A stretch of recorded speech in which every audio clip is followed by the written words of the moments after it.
Okay, YouTubers, this is the Angryprepper. So, today's episode, we're going to talk about the election shuffle. Now, no one should be surprised as to what is going on.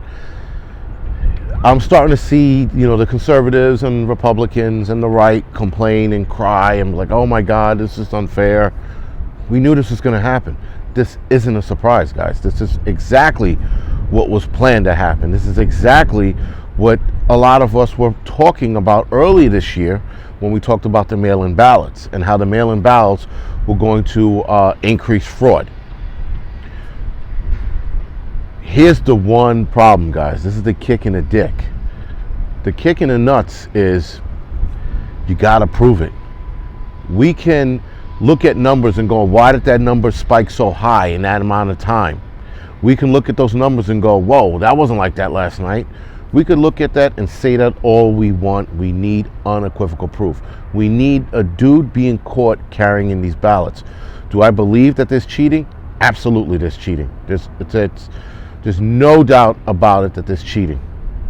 It's insanely obvious that there's cheating going on. But nonetheless, we still need proof so that the courts can actually hear this. To take this to court, you need proof. You don't need hearsay, and you can't point at a chart and go, well, why did the number spike? Because the opposition can explain away the whole thing, and that's the problem. We knew this was going to be a tight election. That was the other thing, guys. This is going to be a super tight election. So, again, why are we surprised? We knew that more people were going to come out this year and vote. We knew that with the mail-in ballots, more people were going to vote. So we can't be surprised about something that we knew was going to happen. And being that it was going to be tight, there is obviously going to be a recounts, or more recounts, and there's going to be, hopefully, lawsuits being thrown around and taken to the Supreme Court, hopefully. So guys, again, we knew there was going to be cheating. We heard about the cheating beforehand, right? So why are we surprised? They talked about this, Barr, right? William Barr spoke about this, and now we are here, and now this is what it is. The other thing is, we knew that this election wasn't going to be over in one day or one night, right? We knew it was going to take a couple of days. Again, why are we surprised? We knew this was going to happen because more people are voting? No, because they're trying to figure out a way how to cheat. They're trying to figure out a way how to delay certain things so that it favors Biden. We knew this. So let's not be surprised and let's not get upset at what we knew what was going to happen. Now, again, being that this is happening, my major concern is not so much this election. Guys, this election is done.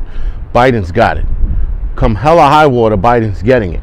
If it doesn't go to Supreme Court, Biden is winning, period. If it goes to Supreme Court and they can prove there was cheating, Trump is still president. That's where we're at right now. We're at a crossroads. And the crossroads is, if Biden's caught cheating, or his party's caught cheating, not so much Biden himself, but if his party's caught cheating, Biden is no longer the presidential candidate, not presidential candidate, but no longer the president. As of right now, he's the president, guys. That's what it is. That's what we are facing. It goes to Supreme Court, and Supreme Court rules in Trump's favor. Trump stays president. But as of right now, it's Biden. And that's what we have to deal with. We have to deal with what's in front of us and not what could be and woulda, coulda, shouldas. Those are out. We got to be adults about this. Yes, cheating sucks. And if they get away with the cheating, there's nothing left to do. There's nothing for us to do, guys, but take it. Because what are you going to do? Go on the streets and start what? A civil war over some shit that you really can't prove? Great. Listen, guys, this is the powers that be. The powers that be wants Trump out. Trump pissed everyone off. Trump pissed off his own party, the Democrats, the Independents, conservatives. He pissed off almost everyone he could. He has a following, obviously, which is good. But if we can't prove the cheating, we can't move forward. It's that simple. Now, back to my worries. Because I sidetracked a little bit. My worries is the next election. With this cheating going on, guys, how do we trust the next election? How do we trust winners and losers? We can't. That's why it has to be solved this time. It has to be found out that there was cheating. We have to find the proof, because if we don't find the proof, the next election is in anyone's hands, and then the cheating's going to go bananas. It's going to go out of control. It's going to get carried away. So we have to find the cheating. We have to find proof that there was cheating, because again, this election is not my concern. This election, as far as I'm concerned, is over. It's the next election, an election after that. And if cheating is going to become a rampant thing, then what?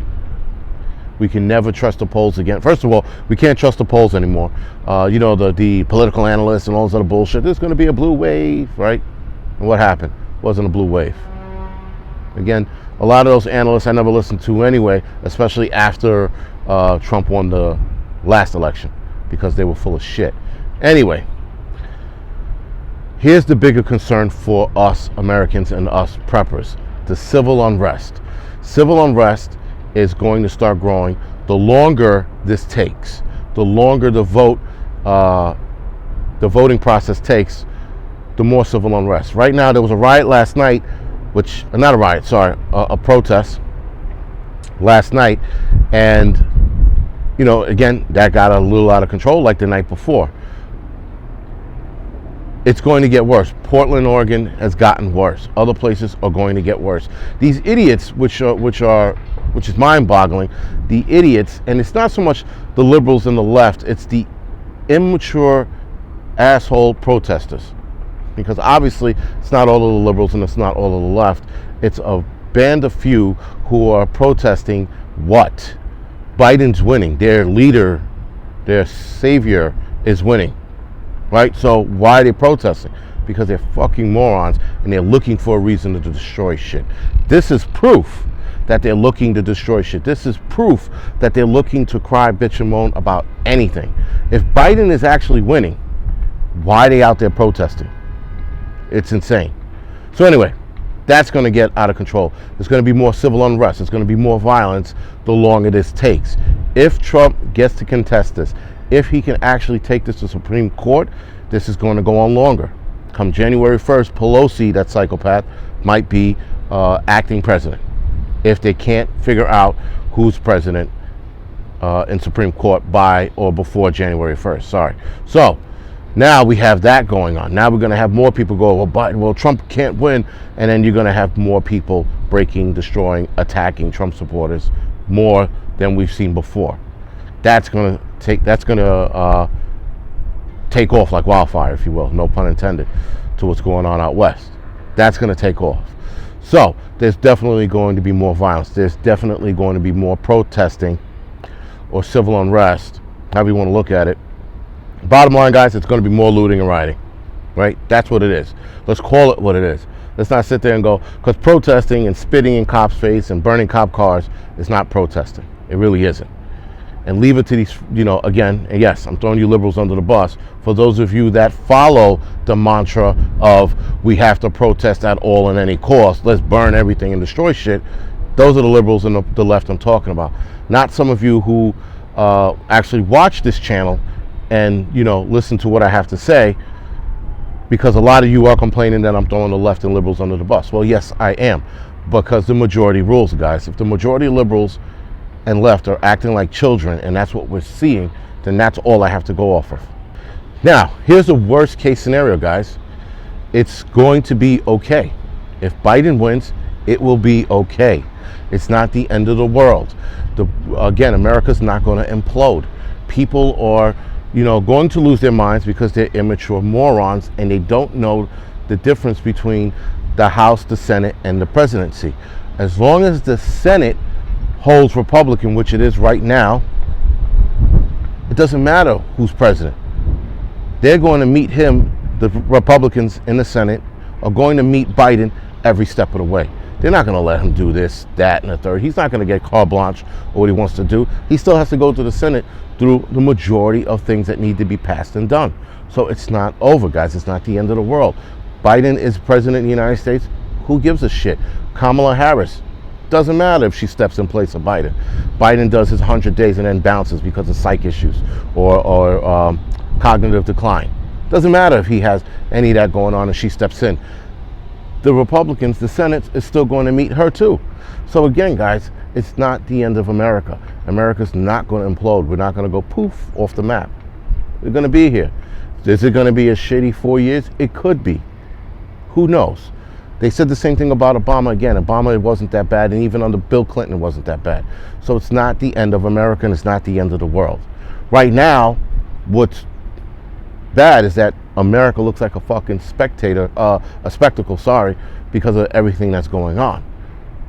Again, we live in a great country. We have great freedoms, and yet the morons of America who are protesting bullshit need to open up their eyes and travel. They need to go to other countries. And listen, I haven't traveled a lot of other countries, a few, and you see what poor is. You see what people who don't have anything, what they look like. You see that they're not even complaining. And yet here in the United States, you can get whatever you want when you want. If you're poor, you can get help, right? If you need assistance, you can get it.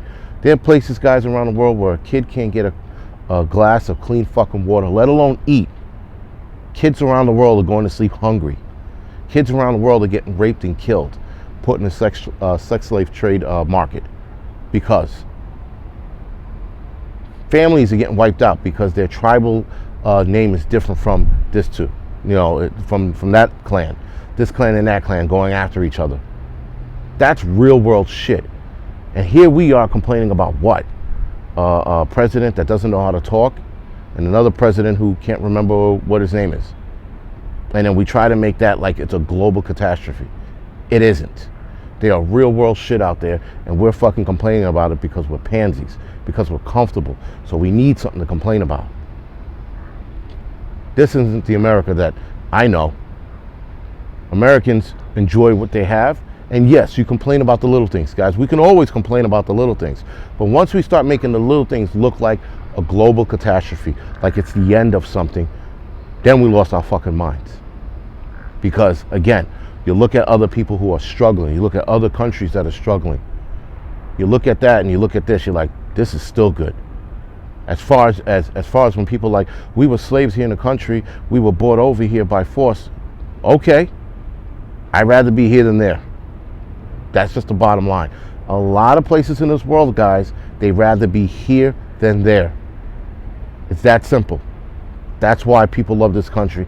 That's why people come to this country. Even people who hate this country, they still come here because the opportunities are vast. Guys, we need to stop sounding like bitches. That's the bottom line. And we need to start handling real issues like the financial problem that's coming, food shortages. Those are real issues. Whoever takes presidency really doesn't fucking matter, because we're always going to have checks and balances. Now, if the Democrats had the Senate and the House and the presidency, it would be a really rough ride, but it still wouldn't be the end. Anyway, guys, this is the Angry Prepper. Thank you for watching. You can like and subscribe to this channel. You can also follow me on Instagram, Facebook, Tumblr, and Twitter. All right, guys, thank you for watching.